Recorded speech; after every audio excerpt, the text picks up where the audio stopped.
The mansion stood tall on the hill, glowing with golden lights that spilled across its marble floors and glass walls.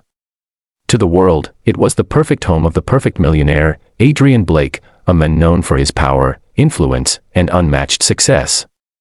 But inside those walls lived a quiet sorrow, one that no wealth could silence. His only son, Liam, just 7 years old, had been deaf since birth. Adrian loved him more than anything, yet the boy's silence created a distance between them that he could never seem to cross. Every night, Adrian wondered if Liam felt alone in a world without sound.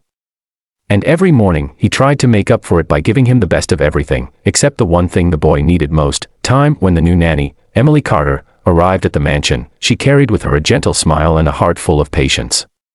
She had worked with special needs children before, but something about Liam immediately touched her soul. The day she met him, he didn't smile, didn't look up, didn't even acknowledge her greeting in sign language. He simply sat on the edge of his bed, clutching a small stuffed bear with worn fur, his eyes dark with worry. Emily didn't push him. She simply knelt beside him, placed her hand softly on the floor, and waited. Slowly, Liam slid his tiny hand over hers.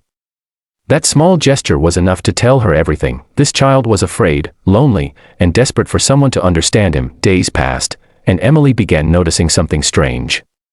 Every morning at exactly 4 a.m., she would find Liam standing silently at the door of his room, staring down the long hallway. His small fingers trembled as he signed the same phrase again and again, "Help me. Help me." At first, Emily thought it was part of a recurring nightmare. Children with trauma sometimes repeated their fears. But Liam wasn't half asleep when he signed it. He was wide awake, alert, and terrified. When she tried to ask him what he needed help with, he would shut down instantly, shaking his head and hiding his face behind his little hands. One evening, Emily brought this up to Adrian. He was sitting in his large office, surrounded by reports, contracts, and constant phone calls. He barely looked up as she spoke. "Mr. Blake. Liam is asking for help every morning. Something is scaring him." Adrian sighed, rubbing his temples as if the weight of the world pressed against them. "Emily, he's been like that since he was 3. He wakes up from nightmares. Doctors say it's normal for deaf children with separation anxiety."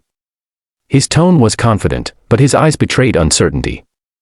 Emily left his office feeling that he was hiding something, perhaps even from himself. That night, she stayed awake longer than usual, sitting in the hallway outside Liam's room. She wanted to see for herself what happened at 4 a.m. The mansion was silent except for the soft hum of the air conditioner. The hallway lights dimmed automatically, leaving long shadows crawling across the walls. Emily kept checking the time on her phone. 3:57, 3:58.